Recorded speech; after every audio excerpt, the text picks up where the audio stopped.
Welcome to the Church and Family Life Podcast. Today we have Zachary Garris on to talk about manhood and womanhood and how feminist the church has become.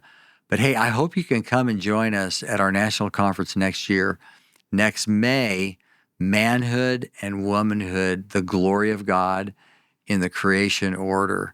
Hope to see you at the conference, and I hope you enjoy the discussion with Zachary Garris.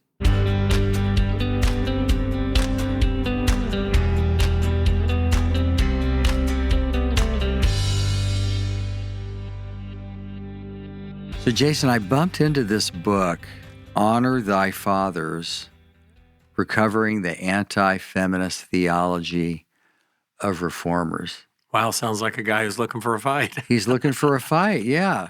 His name is Zachary Garris. We have him with us today. Hi, Zach. Hey, how you doing? Good. How are you guys? Good to be with you. We're doing great. Yeah, thanks for joining us. You know, you made this funny line, at the beginning of the book that feminism has fallen on hard times, but not hard. It hasn't fallen hard enough. But you do. There is really a return to biblical manhood and womanhood in evangelicalism. Particularly in people who have embraced Reformed theology and things like that. So we're really thrilled. But your book, I loved your book because you just outlined the theology of the Reformers, the anti-feminist theology of the Reformers. So why did you write this book? Well, it's somewhat of a follow-up to my prior book, which was called Masculine Christianity. That was more of a biblical approach, just doing some exegesis. It had some historical information and background. But this, I wanted more of a historical angle, looking at what did the Reformers and the Reformed Orthodox after them, so 16th and 17th century Reformed theologians, what did they think on this subject? One challenge here is, I'm a Presbyterian, so we subscribe to the Westminster Standards. They don't explicitly, I do argue in the book they implicitly do, but they don't explicitly speak to some of these subjects related to men and women and male leadership. And some of that is because that was in some of the other documents they published, such as the Directory for Worship and ministers who can lead worship. That's always an issue. But they weren't dealing with feminism at the time, and so you have to go kind of find their other writings on these things. And so that's kind of what I did, is I tried to gather them. Obviously, it's not exhaustive, but try to cover a lot of the big guys like Calvin and the like, and put them together, make it accessible. And so yeah, the first half of this book is kind of just introducing the reader to the theology, men and women among the earlier Reformed theologians. The second half of the book is a little more, you could say, polemic. It's criticizing some modern practices within, especially focusing on like Presbyterian and Reformed churches, and arguing how there's been a lot of deviation, sometimes minor, sometimes major, from the earlier Reformed theology. Zach, I don't think any of us are surprised at all that what's happening in the world is happening in the world, meaning outside of professing Christianity. But we're all dismayed about what's happening within evangelicalism because there's compromise in every kind of corner of it on biblical manhood and womanhood. Mm-hmm. But even now, in highly theologically conservative corners, over the last 10 or 20 years, we've seen kind of slipping in this category as well. What currently are you seeing on that front in highly theologically conservative corners, but you're seeing things slip here? Well, I guess the question is, what do we consider to be highly conservative theological corners? The fact is that has probably gotten redefined. It's shifted in recent years. So I'm a minister in the Presbyterian Church in America. The PCA is known to be fairly broad, but we have a lot of differences on these things. I mean, so you have everything from, the views I advocate, which would be more traditional Reformed approach.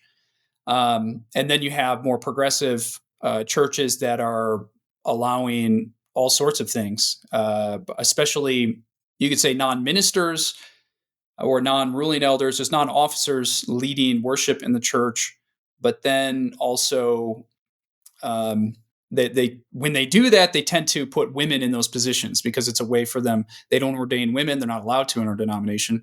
So it's a way for them to put women up front. So very common practices are women reading scripture during public worship service, leading prayers of some sort. Some do even more than that. I've seen some like even have the women do the call to worship, which is even more problematic. Uh, you have what else do I say? Well, we've had one issue with the New York Metro Presbytery where they've had a woman preaching, and so that's that got dealt with, but it's getting dealt with even right now because there's a minister who thinks women are allowed to preach at least on occasion. So this is supposed to be a clearly non-egalitarian denomination, and we still have these issues. And that's just talking public worship. You've also got how are these churches approaching male headship in the home? I can't even tell you that because that would be more on a individual basis. I don't know if they're preaching those texts. This would come out in counseling, especially. Although I will say one thing here, and this isn't even concerning the PCA, it would just be broadly, is there is a epidemic of divorce. This has been happening for a while, I guess, in the church where there's divorces. Divorce happens, okay, but churches aren't using church discipline.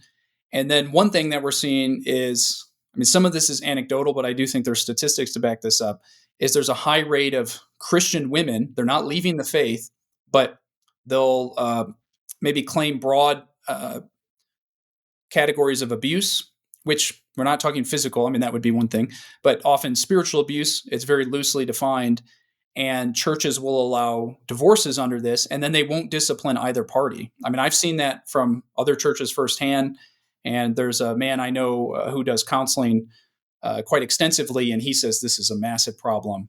And so the church is actually enabling, I would argue, unbiblical divorce because, well, in part, they're not embracing male headship in the home. They don't practically believe that the husband actually should lead his wife and the wife submit. Right? That's controversial. You preach that the wife should submit to her husband, and even in conservative confessional churches today, that's controversial. It's clear in the New Testament, of course, but it still is controversial nonetheless. So so you throw that in, plus just the churches as far as public worship, and we have a lot of problems before us. So I think these are things that need addressed, and that is also partly why I wrote this book. Yeah, why don't you walk us through your arguments? Let's talk about the three spheres. Why don't you talk about the home first, and then the church? Of course, we believe in the regulative principle of worship. We believe Scripture is sufficient for the home and the church and the state, and it speaks to the state. I guess the state might be one of the most visible, controversial matters with MAGA feminism running the world right now, where you have all these women in authority.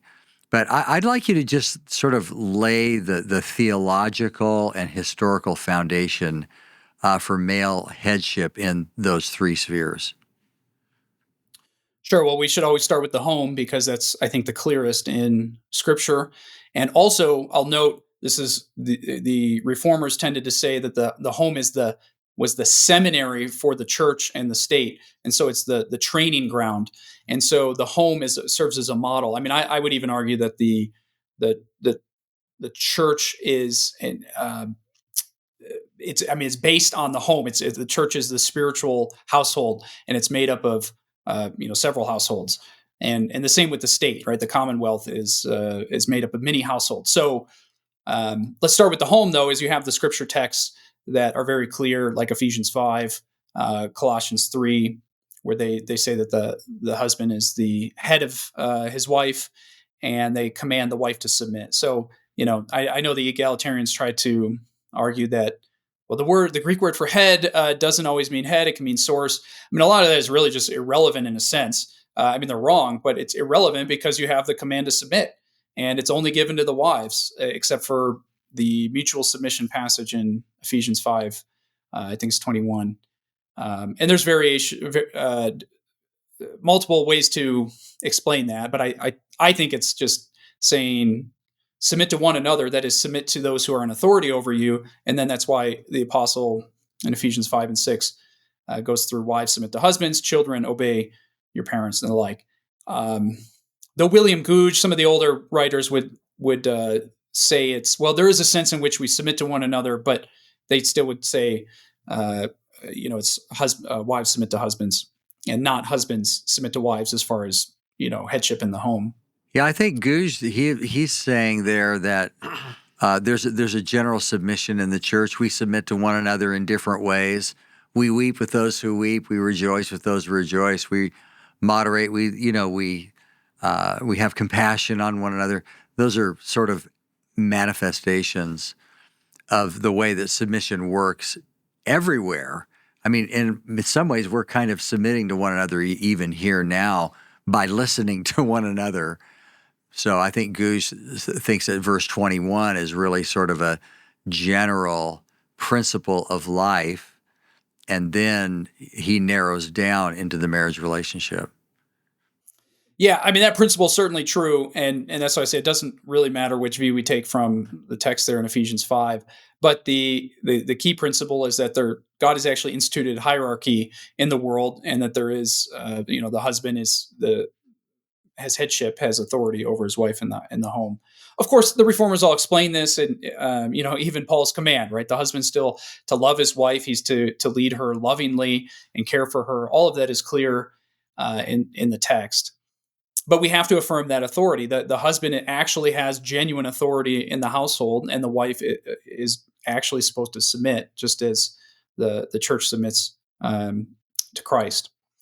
So that's the foundation for the home.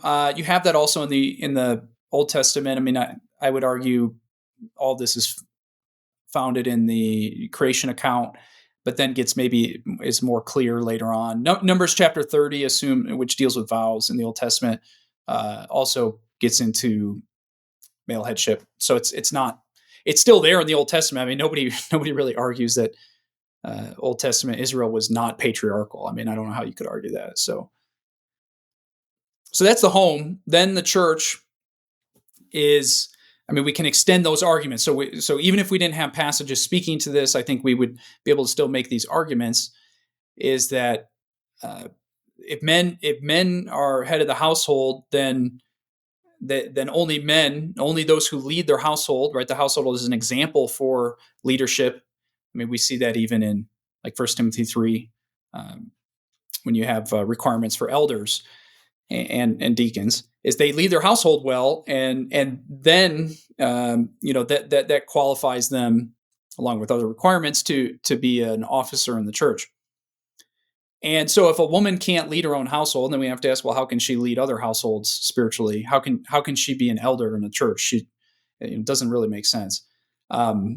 Because if her husband were still alive, she would actually then be over her husband in authority in the church. That's just raises all sorts of problems, of course. So I think that's part of just the theological argument. But then, of course, we have some scripture texts that speak to these things as well.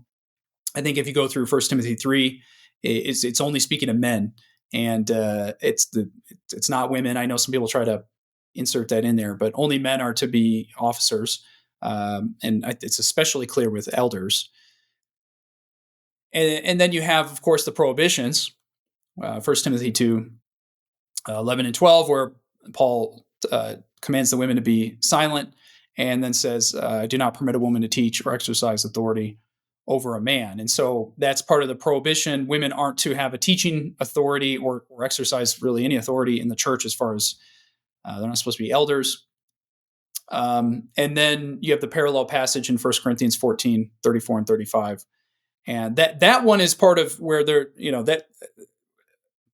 we're having to deal with modern Reformed thinking, even complementarianism, because there's a lot of men who would affirm what we're saying on 1 Timothy 2, but then they would say, well, 1 Corinthians 14 is actually just, it's more limited, prohibiting women from interpreting prophecy. I mean, that was D.A. Carson's view. So I argue against that, and I show actually no one ever held that amongst the Reformed until recently. So that actually it's a parallel passage to 1 Timothy 2 when it says, let the women be silent in the churches. So it's prohibiting them from public speech.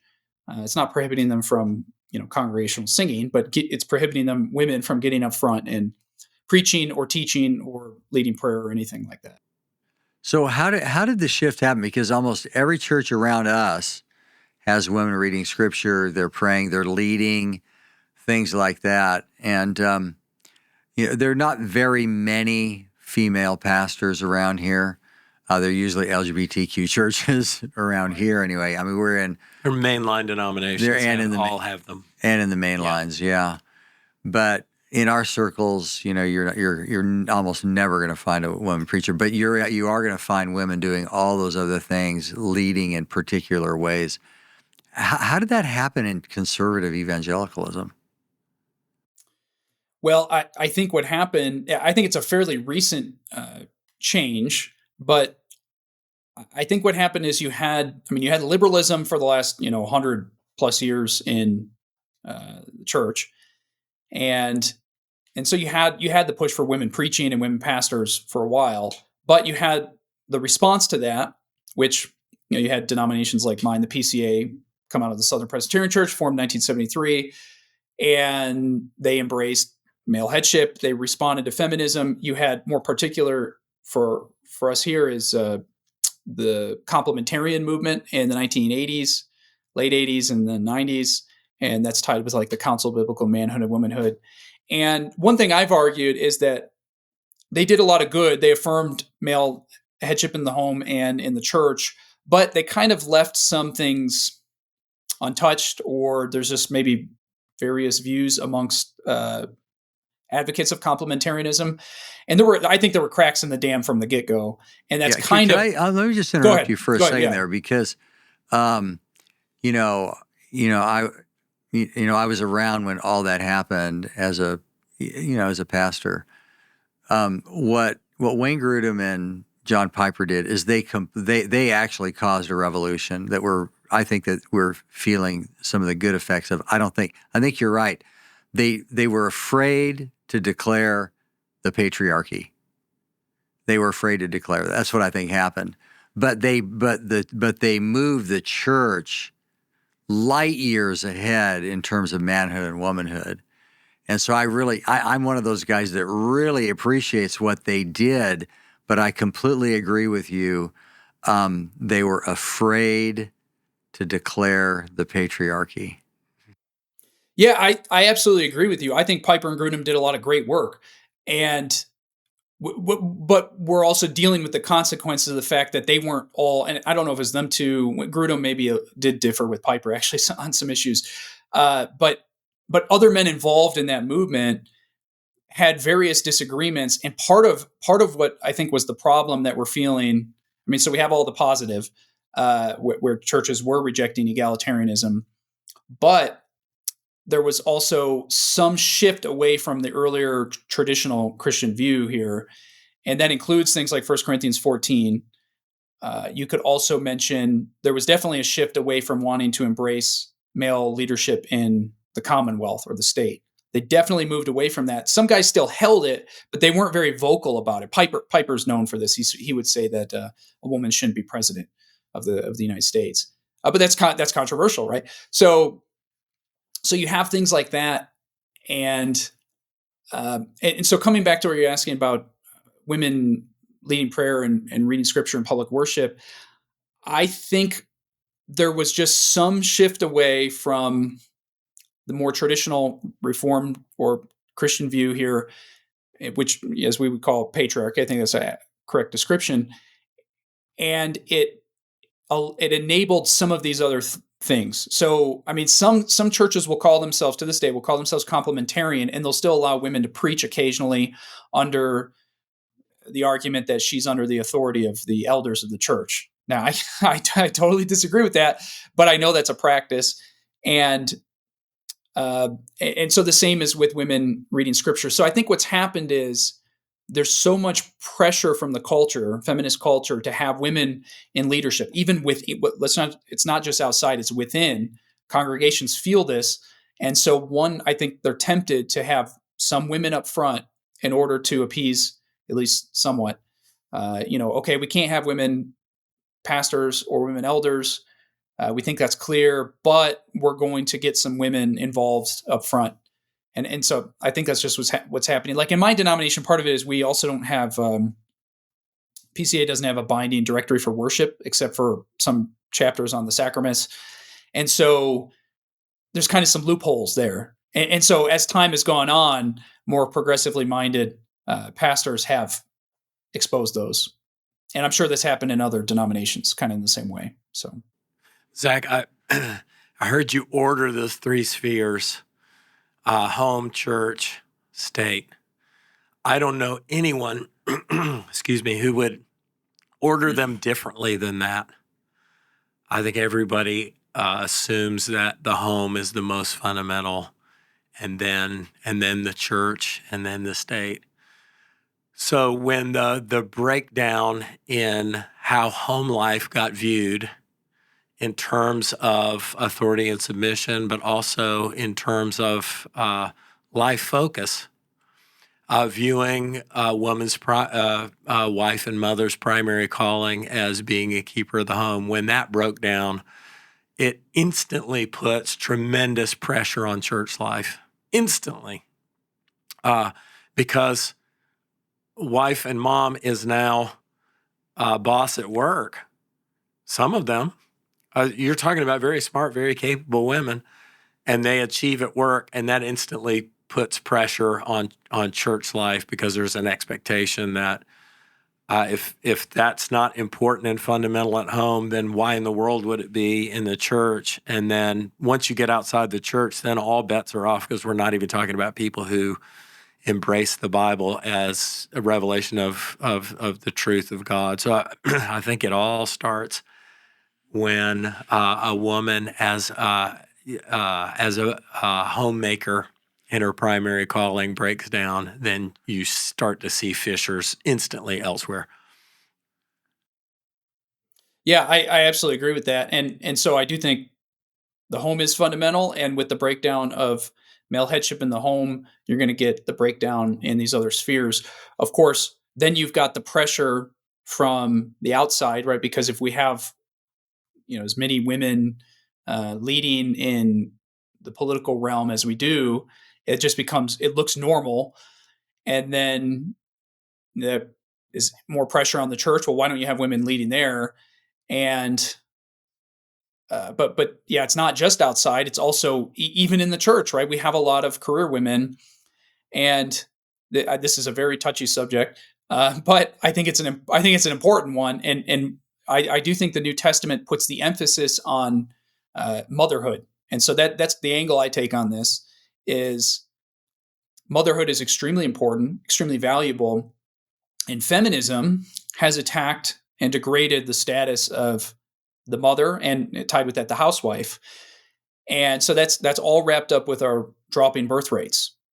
And, there's other causes, right? Industrialism and things like that. But I do think we're also seeing a reaction to this. And so there are a lot of younger Christian families that are embracing not just male headship in the home, but tied with that is also the New Testament's directing women towards domestic duties and motherhood. And, if you're going to have a large family, it's hard to have both spouses working full time outside the home. That doesn't really work very well.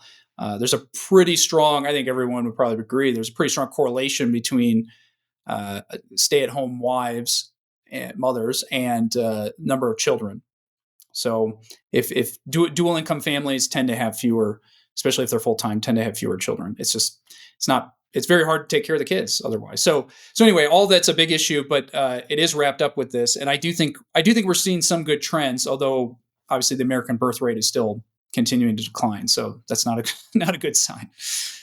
Yeah, well, I think we've seen a revolution, really a family reformation that's taken place over the last 20 years. There are so many families that actually have returned to biblical order. And you have men, I've never seen so many men in all my life who actually believe they are the heads of their households, and they're having children, and their children now are having children, and a lot of them.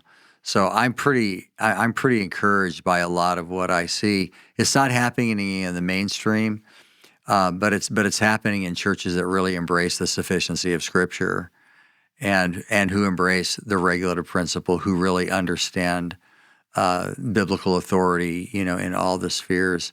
I think I remember years ago I was preaching at a conference. There were 700 men at this conference, and I asked them, "How many of you ever had your dad read the Bible to you?" And probably 10 or 15 hands went up. If I do that now at one of our conferences, hundreds of hands will go up, because something has changed. And I think that you put your finger on it. It's really a recovery of historic doctrine for the church and for the family and for the state. And John Knox was right. There is a monstrous regiment of women, that is rising up and being promoted, and when actually these women should be at home raising children. But I'm seeing a tremendous surge of this taking place all over the United States. And I think probably your book is probably part of it. And that's why I so appreciated it. It was such a fresh voice, to bring it all together and to collect up the doctrine of the reformers. So I really, really appreciate you doing that. Well, I'm happy to write it. I hope it helps this revolution even more. I was just thinking. Here's part of the issue: is this stuff is it's all over the New Testament. Teachings related to the family, and if we're going to take our Bible seriously, how do we take justification by faith seriously, and then just kind of skip over the passages related to the home? And so I think that's what's going on. Is we hopefully this is just a genuine embrace of the Bible and Christianity. This is what happened during the Reformation. I wrote a book a few years ago called Family Reformation, The Legacy of Sola Scriptura in Calvin's Geneva, because what you did have a recovery of the doctrine of justification, but because of the five solas, you actually had a family reformation going on in Geneva through Luther, through Calvin. They really revolutionized family life in Europe. So that Reformation was very broad. It wasn't just stuck on justification. Everything was reformed. And I think that seed has broken out in our times now. And I think that's why during the Puritan era, there were so many books coming out on family life. That's happening right now. And your book is about that, actually. Honor thy father, to really recover biblical order in the church and the family and the state. So I wonder what it's going to be like in another 10 or 20 years. So, you mentioned this book, Masculine Christianity. I'm mostly way through this book. It's a great book. I really encourage anybody, who wants a really helpful treatise on masculinity. Zach, you did it. I really appreciate it. Oh, thank you. I'm glad to be able to contribute. Good deal. Hey, and thank you for joining us today. We're really, really grateful for your time. Thanks for having me. Okay. And thank you for joining us on the Church and Family Life podcast. Hope you can be with us next time. Church and Family Life is proclaiming the sufficiency of Scripture by helping build strong families and strong churches. If you found this resource helpful, we encourage you to check out churchandfamilylife.com.